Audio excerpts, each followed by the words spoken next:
തെന്നിന്ത്യൻ സിനിമാ ലോകത്ത് അടുത്തിടെയായി പല വലിയ പ്രമുഖ നടന്മാരും അന്തരിക്കുന്നത് ഏറെ വേദനപ്പെടുത്തുന്നത് തന്നെയാണ്. ഇപ്പോഴത്തെ പ്രശസ്ത സംവിധായകനായ പി ഭാരതരാജ അന്തരിച്ചിരിക്കുകയാണ്. 85 വയസ്സായിരുന്നു അദ്ദേഹത്തിന്.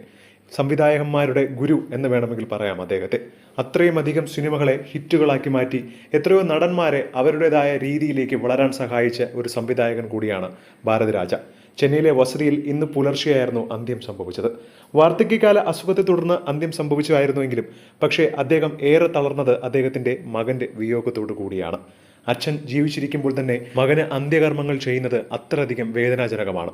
ആ ഒരു നിമിഷത്തിലൂടെയായിരുന്നു അദ്ദേഹം ഈ അടുത്തിടെ കടന്നുപോയത്.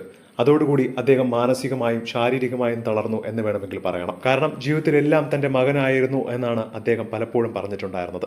ആ മകനെ നഷ്ടപ്പെട്ട ആ വേദന അദ്ദേഹത്തെ വല്ലാതെ തളർത്തുകയായിരുന്നു. 6 തവണ ദേശീയ പുരസ്കാരം നേടുകയും രാജ്യം പത്മശ്രീ നൽകി ആദരിച്ച പ്രതിഭ കൂടിയാണ് അദ്ദേഹം. ഈ അടുത്തിടെ പുറത്തിറങ്ങിയ മോഹൻലാൽ ചിത്രമായ തുടരുമെന്ന സിനിമയിലും അദ്ദേഹം അഭിനയിച്ചിട്ടുണ്ടായിരുന്നു.